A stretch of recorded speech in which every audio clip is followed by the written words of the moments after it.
آج کے خطبہ جمعۃ المبارک میں ہم اہل بیت کے جو امت پر حقوق ہے اس کا ذکر انشاءاللہ العزیز کریں گے۔ یہ بات گزشتہ جمعہ گزر چکی ہے کہ اہل بیت رسول اللہ صلی اللہ علیہ وسلم کی ازواج مطہرات، آپ کی اولاد اور آپ کے داماد اور ان کی آگے جو اولاد یعنی کہ آپ کی بیٹی فاطمہ اور حضرت علی رضی اللہ تعالی عنہما، ان کی اولاد آگے، اور اسی طرح بنو المطلب، بنو ہاشم، آل علی، آل عقیل، آل جعفر اور ان کے موالی یعنی ان کے آزاد کردہ غلام، یہ آل بیت یا اہل بیت کچھ بھی کہہ لیں، دونوں لفظ درست ہیں، یہ ان میں شامل ہیں۔ اور جہاں ان کے حقوق کی بات ہوگی یا ان کے فضائل کی بات ہوگی تو یہ لوگ ان میں شامل ہوں گے۔ اہل بیت کے حقوق کون کون سے امت کے ذمہ ہیں؟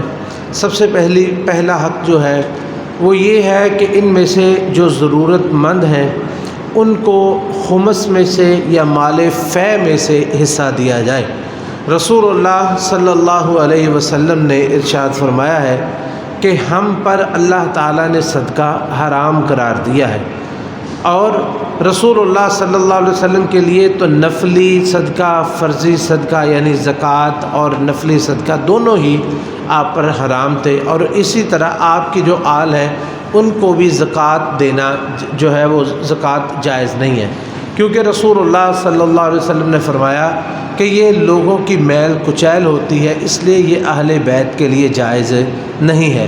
اور اہل بیت کو اگر ضرورت ہو تو رسول اللہ صلی اللہ علیہ وسلم کے زمانہ میں جو کام ہوتا تھا وہ یہ تھا کہ جو مال فے ہوتا تھا اور خمس ہوتا تھا۔ مال فے کیا ہوتا ہے؟ مال فے وہ مال ہوتا ہے جو بغیر جنگ کے دشمن سے حاصل ہو جائے، جنگ سے پہلے ہی دشمن اپنی شکست کو تسلیم کر لے تو وہ مال فے ہے۔ اور اسی طرح خمس جو ہے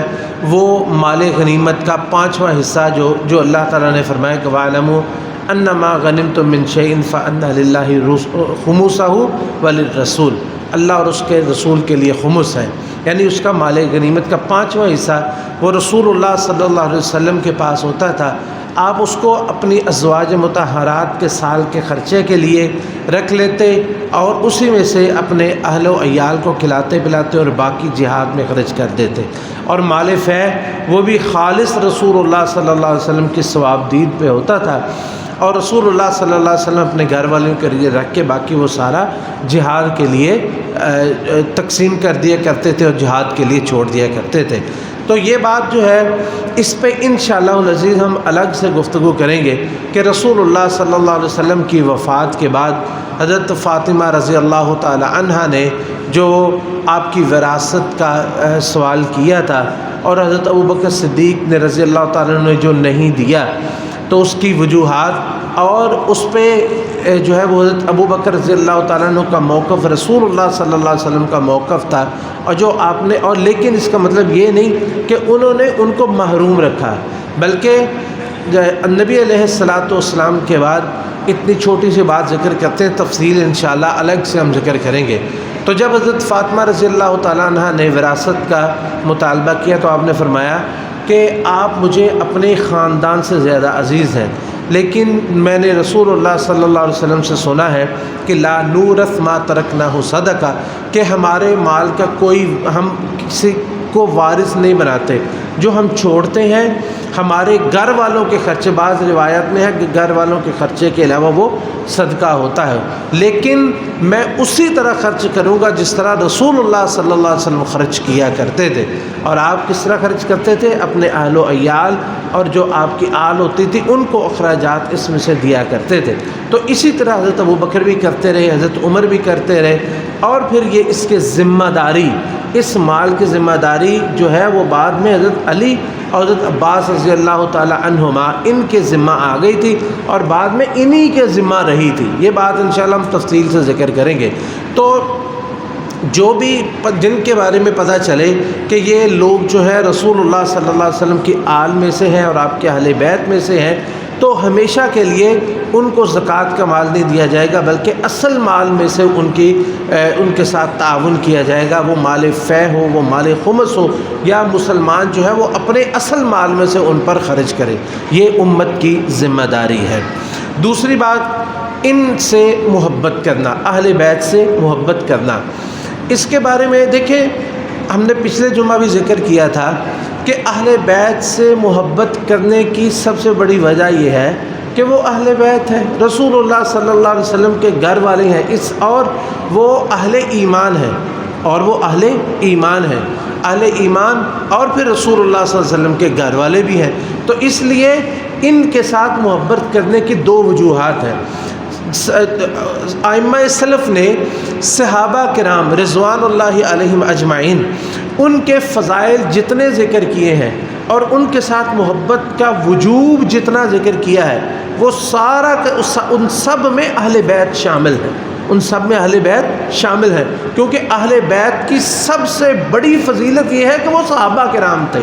اہل بیت کی سب سے بڑی فضیلت کیا تھی؟ کہ وہ صحابہ کرام تھے۔ اگر ان میں سے کوئی ایمان نہیں لاتا، کہ جو ایمان نہیں لائے تھے، تو وہ اس فضیلت میں شامل ہی نہیں ہے۔ اس لیے اہل بیت کی سب سے بڑی فضیلت کیا ہے؟ کہ وہ صحابہ کرام تھے، اور صحابہ کے ساتھ جس طرح محبت کرنا ضروری ہے اور واجب ہے اور لازم ہے اور اہل ایمان کے اوپر فرض ہے، اسی طرح اہل بیت کے ساتھ محبت کرنا اسی طرح، بلکہ اس سے بھی زیادہ، کہ ایک حق اور ہے، وہ یہ ہے کہ رسول اللہ صلی اللہ علیہ وسلم کی قرابت اور آپ کی رشتہ داری اور آپ کا تعلق۔ اس لیے رسول اللہ صلی اللہ علیہ وسلم کا جو فرمان، جو آپ نے غدیر خم کے موقع پہ فرمایا تھا کہ اذکرکم اللہ فی اہل بیتی، اذکرکم اللہ فی اہل بیتی، اذکرکم اللہ فی اہل بیتی، لوگوں میں تمہیں اپنے گھر والوں کے بارے میں اللہ کی یاد دلاتا ہوں کہ میرے بعد، بلکہ آپ نے لمبی بہت خوبصورت الفاظ اور بڑے ایک طویل خطبہ ہے آپ کا، جس میں آپ نے فرمایا تھا کہ ہو سکتا ہے کہ اللہ کا داعی میرے پاس آئے اللہ کی طرف بلانے کے لیے، اور میں اس کی آواز پہ لبیک کہتے ہوئے اس دنیا سے رخصت ہو جاؤں، تو میرے بعد یاد رکھنا کہ میرے گھر والوں کا خیال رکھنا۔ ذکرکم اللہ فی اہل بیتی، میرے گھر والوں کے بارے میں تم اللہ سے ڈرتے رہنا، میں تمہیں اس کی نصیحت کرتا ہوں۔ اس لیے شیخ الاسلام ابن تیمیہ رحمۃ اللہ علیہ، ان کی کتاب ہے عقیدہ واسطیہ، کہ اہل السنہ والجماعہ ان کے عقائد کیا ہیں۔ اس میں وہ فرماتے ہیں کہ وَيُحِبُّونَ أَهْلَ بَيْتِ رَسُولِ اللَّهِ صلی اللہ علیہ وسلم وَيَتَوَلَّوْنَهُمْ وَيَحْفَظُونَ حُبَّهُمْ وَيَحْفَظُونَ فِيهِمْ وَصِيَّةَ رَسُولِ اللَّهِ صلی اللہ علیہ وسلم حيث قال يوم غدیر خم اذکرکم اللہ فی اہل بیتی، کہ اہل السنہ والجماعہ اہل بیت سے محبت کرتے ہیں اور ان سے مودت کا رشتہ رکھتے ہیں، اور رسول اللہ صلی اللہ علیہ وسلم کے اس فرمان کا پورا پاس رکھتے ہیں جو آپ نے غدیر خم کے دن فرمایا تھا کہ اذکرکم اللہ فی اہل بیتی، کہ لوگوں میں تمہیں اپنے اہل بیت کے بارے میں اللہ کی یاد دلاتا ہوں۔ اور اہل بیت میں سے ہی رسول اللہ صلی اللہ علیہ وسلم نے حضرت علی رضی اللہ تعالیٰ عنہ کے بارے میں فرمایا تھا کہ علی لا یحبک الا مؤمن ولا یبغضک الا منافق، کہ اے علی تجھ سے محبت وہی کرے گا جس کے دل میں ایمان ہوگا، اور تجھ سے دشمنی وہی رکھے گا جس کے دل میں نفاق ہے۔ لیکن یہاں پہ یہ بات یاد رکھیں کہ اہل بیت کے بارے میں ان کے ساتھ محبت کرنا اور ان کے ساتھ مودت رکھنا ویسے ہی محبت رکھنی ہے جیسے کہ رسول اللہ صلی اللہ علیہ وسلم نے رکھی تھی اور جیسے صحابہ کرام نے رکھی تھی، اعتدال کے اندر، جس طرح رسول اللہ صلی اللہ علیہ وسلم نے ہمیں غلو سے منع فرمایا ہے کہ میرے بارے میں غلو نہ کرو، اسی طرح اہل بیت کے بارے میں بھی غلو کرنا اور ان کی محبت میں غلو کرنا، اور خاص طور پہ علی رضی اللہ تعالی عنہ ان کے بارے میں غلو کرنا۔ جس طرح کہ ایک شخص کے بارے میں سن رہا تھا، وہ ایک مجلس میں بڑی عجیب و غریب بات کر رہا تھا کہ وہ قابل بیان ہی نہیں ہے، لیکن نقل کفر نہ باشد، اللہ تعالی ہمیں اس سے محفوظ رکھے۔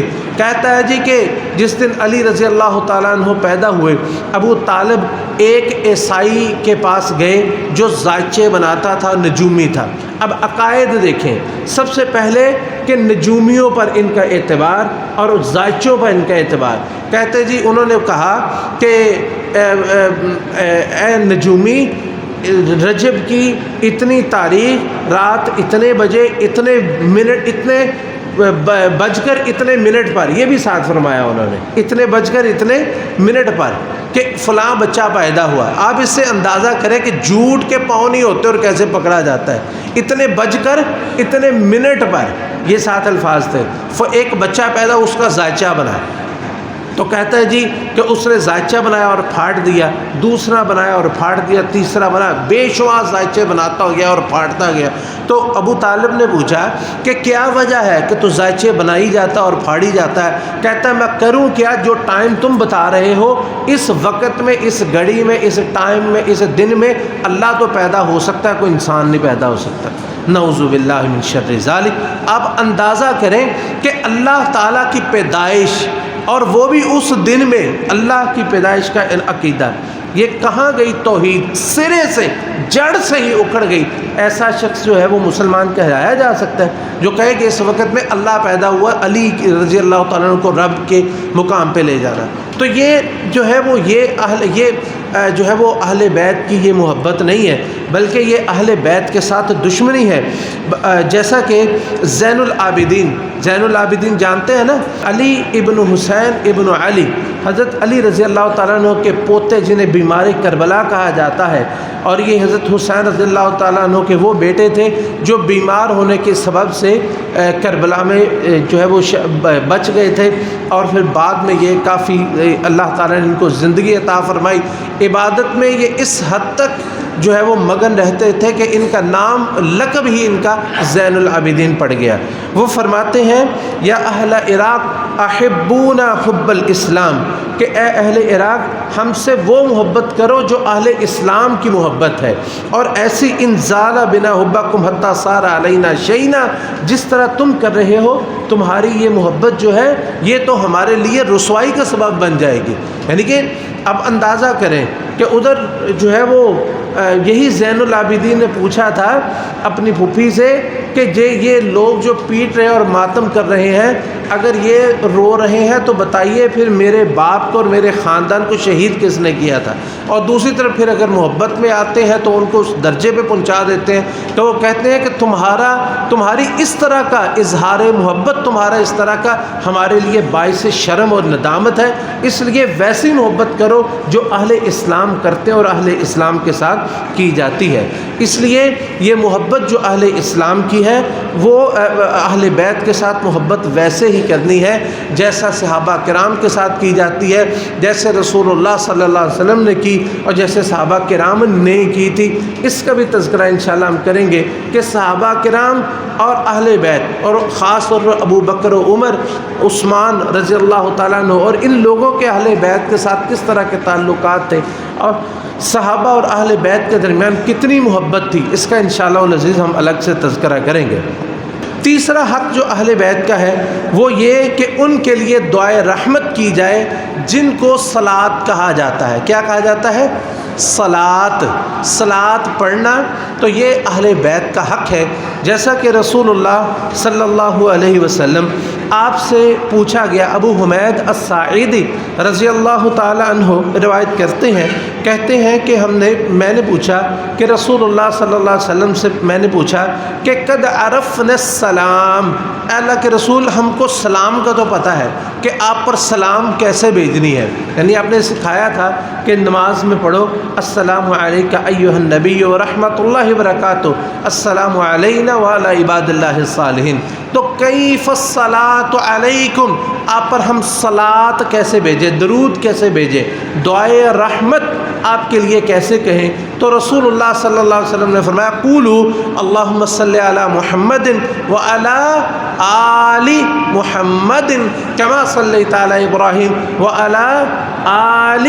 ابراہیم انک حمید مجید، اللہم بارک علی محمد وعلی آل محمد کما بارکت علی ابراہیم وعلی آل ابراہیم انک حمید مجید، کہ مجھ پر درود ایسے بھیجنا ہے تم نے کہ اے اللہ محمد کریم صلی اللہ علیہ وسلم اور آپ کی آل پر اپنی رحمت نازل فرما، جس طرح تو نے ابراہیم اور آل ابراہیم پر اپنی رحمت نازل فرمائی، اور محمد کریم صلی اللہ علیہ وسلم پر اور آپ کی آل پر برکتیں نازل فرما، جس طرح اے اللہ تو نے ابراہیم اور آل ابراہیم پر برکتیں نازل فرمائی۔ تو یہ درود کے الفاظ جو ہیں وہ کافی سارے نبی علیہ الصلوۃ والسلام سے آتے ہیں۔ ایک تو وہ درود ابراہیمی معروف جو ہم پڑھتے ہیں، ایک وہ الفاظ ہیں اللہم صلی علی محمد و ازواج محمد، اے اللہ محمد صلی اللہ علیہ وسلم اور ازواج محمد پر، و ذریتہ اور آپ کی اولاد پر درود بھیج جس طرح تو نے آل ابراہیم پر درود بھیجا۔ اللہم بارک علی محمد و ازواجہ و ذریتہ کما بارکت علی آل ابراہیم انک حمید مجید۔ بہت سارے الفاظ ہیں جس میں آل کا ذکر، ذریت کا ذکر اور آپ کے جو ہے وہ اولاد اور اہل بیت، آپ کی بیویاں، یعنی تمام اہل بیت کا اس میں ذکر آتا ہے۔ تو یہ رسول اللہ صلی اللہ علیہ وسلم کے اہل بیت کا حق ہے کہ ہم ان کے لیے دعائیں جو ہے وہ رحمت کریں، اور یہ کرنا بعض ائمہ تو کہتے ہیں کہ جو نماز میں درود شریف نہیں پڑھتا اس کی نماز ہی نہیں ہے۔ جو نماز میں درود شریف نہیں پڑھتا، یہ اگرچہ اختلافی مسئلہ ہے، تو یہ کہ نبی علیہ الصلوۃ والسلام نے ہمیں جب بتایا ہے تو اس کو ترک کرنے کا سبب کیا ہے؟ اس کو پڑھنا ہی چاہیے۔ امام شافعی رحمۃ اللہ علیہ ان کے اشعار ہیں، وہ فرماتے ہیں یا اہل بیت رسول اللہ حبکم فرض من اللہ فی القرآن انزلہ کفاکم من عظیم القدر انکم من لم یصلی علیکم فلا صلاۃ لہ۔ فرماتے ہیں اے اہل بیت رسول، تمہاری محبت جو ہے وہ اللہ کی طرف سے فرض ہے جو اللہ نے قرآن کریم میں نازل کی ہے کہ ان کے ساتھ محبت کرنی ہے، اور تمہاری اے اہل بیت یہی تمہاری عظمت کے لیے کافی ہے کہ جو تم پر درود نہیں بھیجتا، جو آپ پر درود نہیں بھیجتا اس کی نماز ہی نہیں ہوتی۔ امام شافعی رحمۃ اللہ علیہ ان کا مذہب یہ تھا کہ درود کے بغیر نماز کامل نہیں ہے، جو درود نہیں بھیجتا اس کی نماز ہی نہیں ہوتی، وہ اس کو نماز کے فرائض میں سے شامل کرتے تھے۔ تو یہ اہل بیت کے لیے دعائے مغفرت کرنا اور دعائے رحمت کرنا یہ ان کا تیسرا حق ہے۔ چوتھا حق اہل بیت کا یہ جو ہے وہ نبی علیہ الصلوۃ والسلام کی بیویوں کے ساتھ خاص ہے، رسول اللہ صلی اللہ علیہ وسلم کی بیویوں کے ساتھ خاص ہے۔ وہ یہ کہ رسول اللہ صلی اللہ علیہ وسلم کی جو بیویاں ہیں انہیں اپنی مائیں سمجھا جائے، انہیں اپنی مائیں سمجھا جائے، جیسا کہ اللہ تعالیٰ نے فرمایا کہ النبی اولیٰ بالمؤمنین من انفسہم وازواجہ امہاتہم، کہ نبی کریم صلی اللہ علیہ وسلم مومنوں کو اپنے جانوں سے زیادہ پیارے ہونے چاہیے اور آپ بھی ان سے زیادہ محبت کرتے ہیں۔ وازواجہ امہاتہم، اور ان کی جو بیویاں ہیں، نبی کریم صلی اللہ علیہ وسلم کی جو بیویاں ہیں وہ امت کی مائیں ہیں، وہ امت کی مائیں ہیں۔ تو حضرت عائشہ صدیقہ رضی اللہ تعالیٰ عنہ، کسی نے آ کے ان کو کہا کہ فلاں شخص کہتا ہے کہ جی میں تو عائشہ کو اپنی ماں مانتا ہی نہیں، تو فرماتی ہیں بھی وہ سچ کہتا ہے، کیونکہ اللہ تعالیٰ نے فرمایا کہ النبی اولیٰ بالمؤمنین انفسہم وازواجہ امہاتہم، میں تو مومنوں کی ماں ہوں، وہ مومن نہیں ہوگا اس لیے میں اس کی ماں ہی نہیں ہوں، کہ میں مومنوں کی ماں ہوں، میں اس کی ماں نہیں ہوں۔ اور یہ ان کا خاصہ ہے، اس کے علاوہ کسی کا خاصہ نہیں ہے کہ نبی کریم صلی اللہ علیہ وسلم کی بیویاں جو ہیں وہ امت کے لیے ابدی طور پر حرام ہو گئی، کہ آپ کی وفات کے بعد جو ہے ان کے ساتھ امت میں سے کوئی بھی نکاح نہیں کر سکتا، جیسا کہ اللہ تعالیٰ فرماتے ہیں ما کان لکم ان تؤذوا رسول اللہ ولا ان تنکحوا ازواجہ من بعدہ ابدا، کہ کسی کے لیے یہ لائق نہیں ہے کہ وہ رسول اللہ صلی اللہ علیہ وسلم کو ادنا سے بھی تکلیف دے اور رسول اللہ صلی اللہ علیہ وسلم کی بیویوں کے ساتھ ان کی زندگی کے بعد جو ہے وہ ان کے ساتھ نکاح کرے، یہ شادی کرے۔ تو یہ اہل بیت کے چند حقوق ہیں۔ اللہ رب العزت ہمیں اس کی توفیق نصیب فرمائے اور ان کی محبت ہمارے دلوں میں اس کو جگہ نصیب فرمائے، تاکہ قیامت کے روز ہم اللہ اور اس کے رسول اور اہل بیت کے ساتھ کھڑے ہو سکیں اور ان کے ساتھ اللہ تعالی ہمیں جمع فرمائے۔ حضرات گرامی،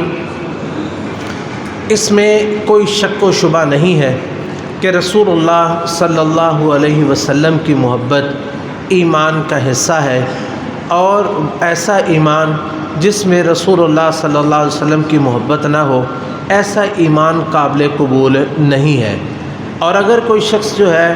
رسول اللہ صلی اللہ علیہ وسلم سے محبت کرتا ہے لیکن اتنی محبت نہیں کرتا کہ اپنی جان سے زیادہ آپ کو عزیز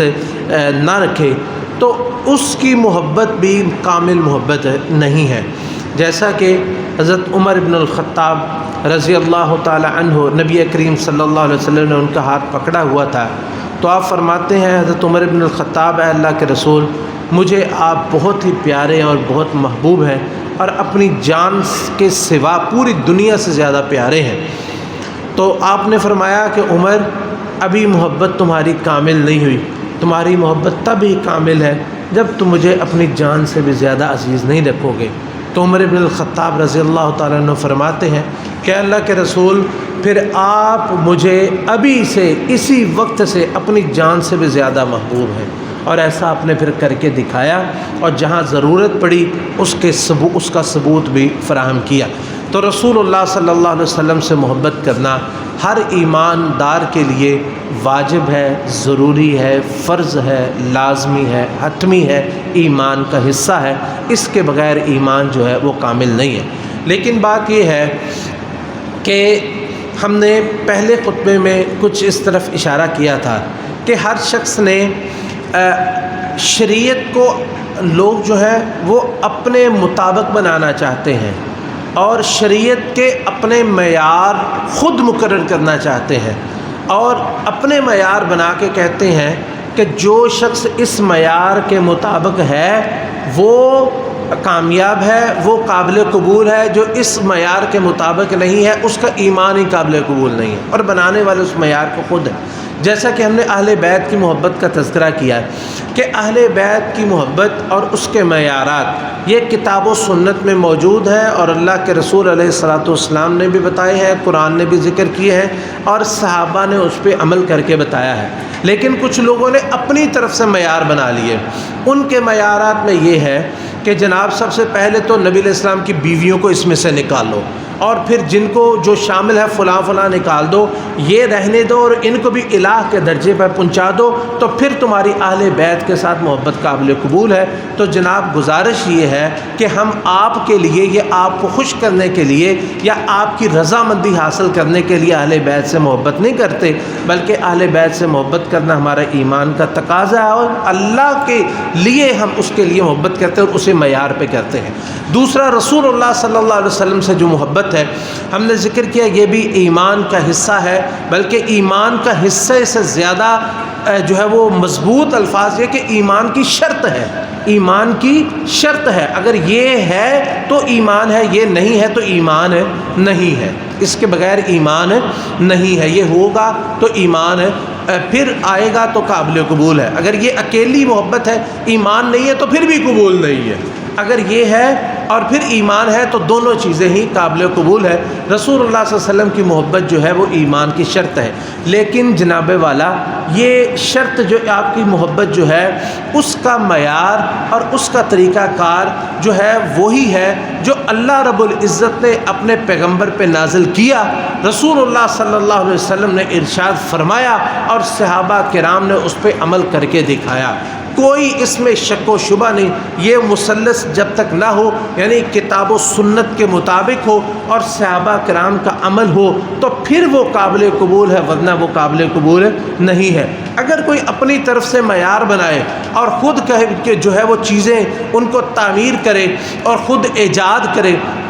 اور ایجاد کرنے کے بعد کہے کہ اگر آپ رسول اللہ صلی اللہ علیہ وسلم سے اس طرح اس طریقے سے محبت کرو اور اس کا اظہار ان طریقوں سے کرو گے تو قابل قبول ہے، ورنہ تم ابلیس اور اس کے ساتھی ہو۔ جناب آپ کے لیے ہم اللہ کے رسول علیہ السلام سے محبت نہیں کرتے، بلکہ اللہ کے رسول علیہ السلام سے محبت ہمارے ایمان کا حصہ ہے، اور جیسے اللہ نے حکم فرمایا اور جیسے رسول اللہ صلی اللہ علیہ وسلم نے ارشاد فرمایا اور جیسے صحابہ کرام نے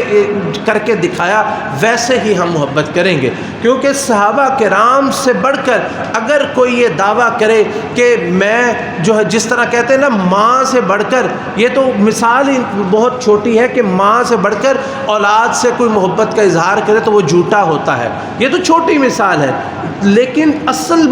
مثال اس سے بھی بڑی ہے۔ وہ یہ ہے کہ اگر صحابہ کرام سے بڑھ کر کوئی آپ صلی اللہ علیہ وسلم سے محبت کا دعویٰ کرے تو وہ اس دعوے میں ہی جھوٹا ہے، اس دعوے میں کذاب ہے، جھوٹا ہے۔ رسول اللہ صلی اللہ علیہ وسلم سے محبت کرنا یہ رسول اللہ یہ جو ہے ایمان کا حصہ، اور صحابہ کرام نے کر کے دکھایا، اپنی جانیں قربان کر کے دکھائیں۔ ہم نے جیسے پیچھے ذکر کیا تھا کہ کس طرح صحابہ کرام ابو بکر و عمر عثمان و علی اور کتنے صحابہ کرام ہیں کہ جنہوں نے رسول اللہ صلی اللہ علیہ وسلم کی خاطر اپنی جان دی، اور احد کے میدان میں کس طرح 11 صحابہ ایک ایک کر کے اپنی جان قربان کرتے گئے۔ طلحہ بن عبید اللہ کھڑے ہو گئے، سعد بن ابی وقاص کھڑے ہو گئے، ابو عبیدہ بن جراح آ گئے، ابو بکر آ گئے، عمر آ گئے، کتنے سارے صحابہ اپنی جان قربان کرنے کے لیے رسول اللہ صلی اللہ علیہ وسلم کے سامنے آ گئے۔ حضرت سعد رضی اللہ تعالیٰ عنہ وہ کہتے ہیں کہ حضرت انس بن النضر کہ کسی سے پتہ چلا کہ اللہ کے رسول علیہ السلام شہید ہو گئے، فرماتے ہیں اگر آپ اس دنیا میں نہیں رہے ہمارا اس دنیا میں کیا کام ہے؟ میدان میں گھسے اور مارتے مارتے خود بھی شہید ہو گئے۔ یہ صحابہ کرام تھے جنہوں نے رسول اللہ صلی اللہ علیہ وسلم سے محبت کی ہے اور کر کے دکھائی ہے۔ رسول اللہ صلی اللہ علیہ وسلم سے محبت کا طریقہ نہ یہ اللہ نے کتاب میں نازل کیا، نہ سنت میں ہے، نہ صحابہ کرام نے کیا کہ آپ کی ولادت کے موقع پر 12 ربیع الاول کو جناب محفل منعقد کی جائے، دیگیں پکائی جائیں، کھانے تقسیم کیے جائیں،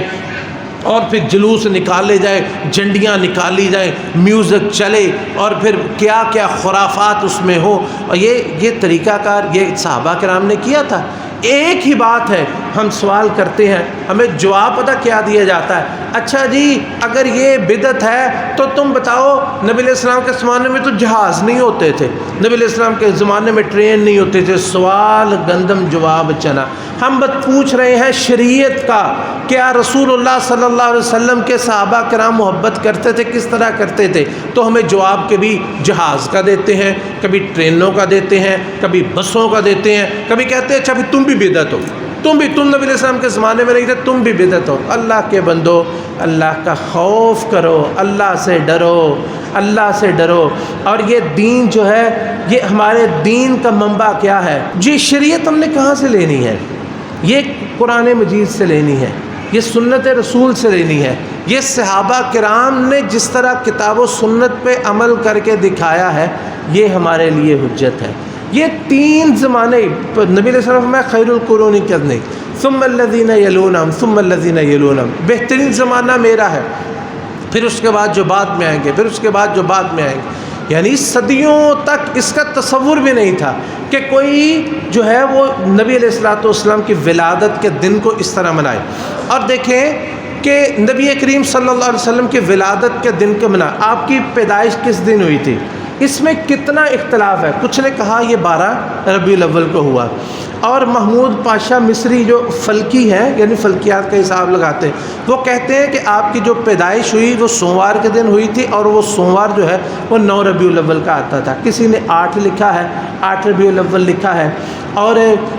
جو ہے وہ کسی نے 10 محرم لکھا ہوا ہے۔ یعنی آپ کی پیدائش میں یہ اختلاف یہ بتاتا ہے کہ یہ دن منایا نہیں جاتا تھا۔ یعنی رسول اللہ صلی اللہ علیہ وسلم کی محبت فرض ہے، لیکن معیار اپنے بنا کے کہنا کہ یہ اس طرح مناؤ گے تو محبت قابل قبول ہے ورنہ نہیں، تو یہ جو ہے نبی علیہ الصلوۃ والسلام کو وہ فرمان کہ آپ نے فرمایا کل محدثۃ بدعہ، آپ ہر خطبے میں یہ بات ارشاد فرمایا کرتے تھے کہ دین میں ہر نئی چیز جو ہے وہ کیا ہے؟ بدعت ہے، وَكُلُّ بِدْعَةٍ ضَلَالَةٍ، ہر بدعت جو ہے وہ گمراہی ہے۔ اب کوئی بعد میں اٹھے اور کہے نہیں جی بدعت کی دو قسمیں، ایک بدعت حسنہ ایک بدعت سیئہ، نبی علیہ السلام نے فرمایا کہ کل بدعت ضلالہ، ہر بدعت جو ہے وہ گمراہی ہے۔ اور بدعت کسے کہتے ہیں؟ یا یہ بات یاد رکھیں کہ ہر چیز کا ایک لغوی معنی ہوتا ہے اور ایک اصطلاحی معنی ہوتا ہے۔ مثلا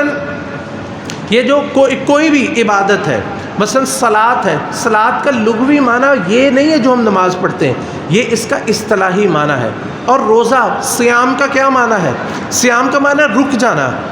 جانا لفظی معنی ہے، لیکن اصطلاحی معنی کیا ہے کہ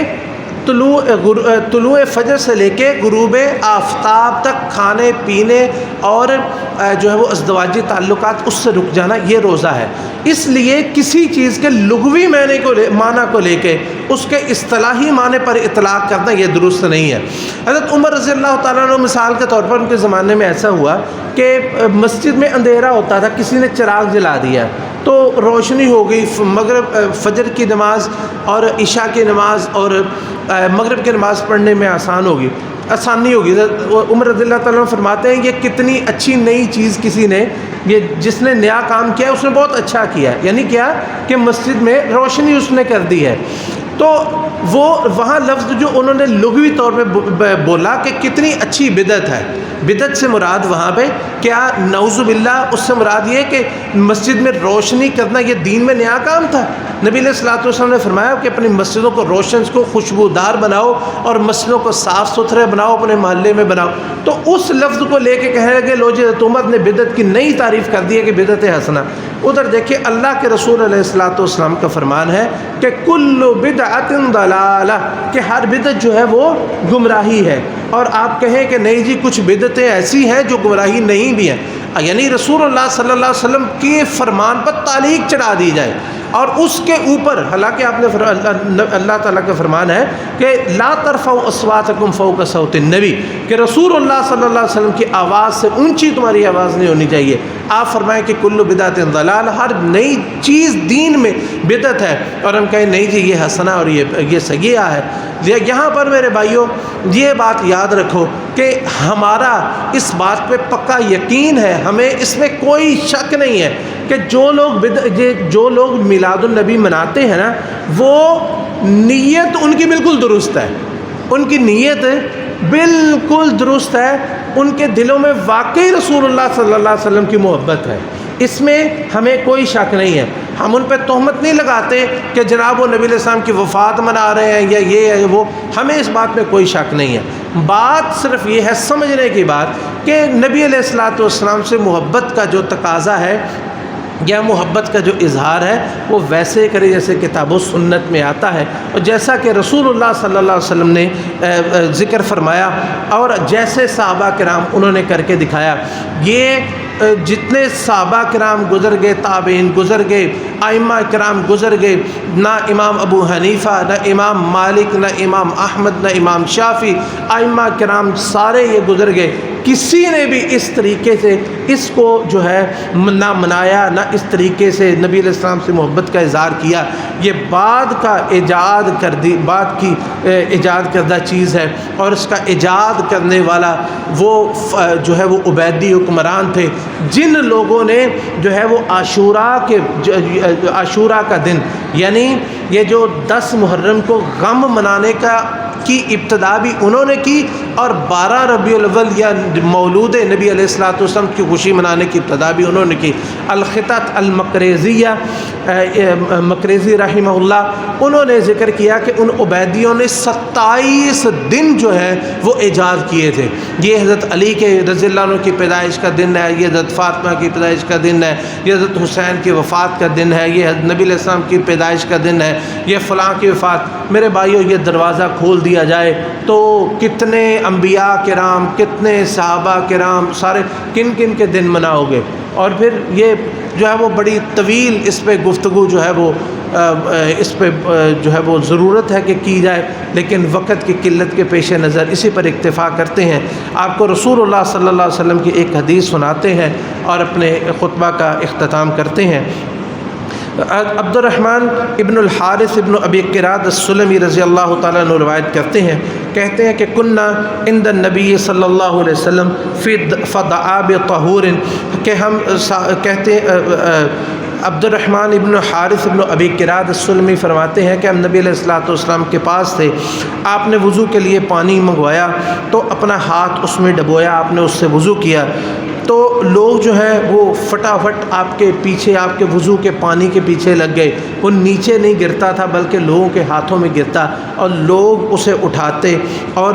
اپنے جو ہے وہ اپنے جسم پہ ملتے، اپنے چہرے پہ ملتے۔ تو آپ نے پوچھا کہ تم یہ کیوں کرتے ہو؟ تو انہوں نے کہا کہ آپ کی محبت کی وجہ سے۔ قلنا حب اللہ ورسولہ قال ان احببتم ان یحبکم اللہ ورسولہ، اگر تم یہ چاہتے ہو، تم تو اللہ اور اس کے رسول سے محبت کرتے ہو، اگر یہ چاہتے ہو کہ اللہ اور اس کے رسول بھی تم سے محبت کریں، تو آپ نے 3 چیزیں ذکر فرمائی۔ آپ نے فرمایا فَأَدُّوا اِذَا اؤْتُمِنْتُمْ، جب تمہیں کوئی امانت دی جائے تو اس امانت کو ادا کرو، وَاصْدِقُوا اِذَا حَدَّثْتُمْ، جب بھی بولو تو سچ بولو، وَأَحْسِنُوا جِوَارَ مَنْ جَاوَرَكُمْ، اور اپنے پڑوسیوں سے اچھا سلوک کرو۔ جب یہ 3 کام کرو گے، یعنی امانت میں خیانت نہیں کرو گے، سچ بولو گے، اپنے پڑوسیوں کے ساتھ احسان کرو گے، تو تم تو اللہ اور اس کے رسول سے محبت کرتے ہی ہو، اللہ اور اس کے رسول بھی تم سے محبت کرنے لگیں گے۔ اللہ رب العزت سے دعا ہے کہ اللہ تعالی ہمیں اپنی اور اپنے پیغمبر کی محبت پہ زندہ رکھے، اسی پہ ہماری موت ہو۔ بیماروں کو اللہ شفا نصیب فرمائے، جو پریشان حال ہیں اللہ ان کی پریشانیوں کو دور فرمائے۔ اللہ تعالی ہمیں سنت پر عمل کرنے کی اور اس پہ ثابت قدم رہنے کی توفیق نصیب فرمائے، بدعات سے ہم سب کو محفوظ فرمائے۔ وآخر دعوانا ان الحمد للہ رب العالمین۔ اللہم صلی علی محمد وعلی آل محمد کما صلیت علی ابراہیم وعلی آل ابراہیم انک حمید مجید۔ اللہم بارک علی محمد وعلی آل محمد کما بارکت علی ابراہیم وعلی آل ابراہیم انک حمید مجید۔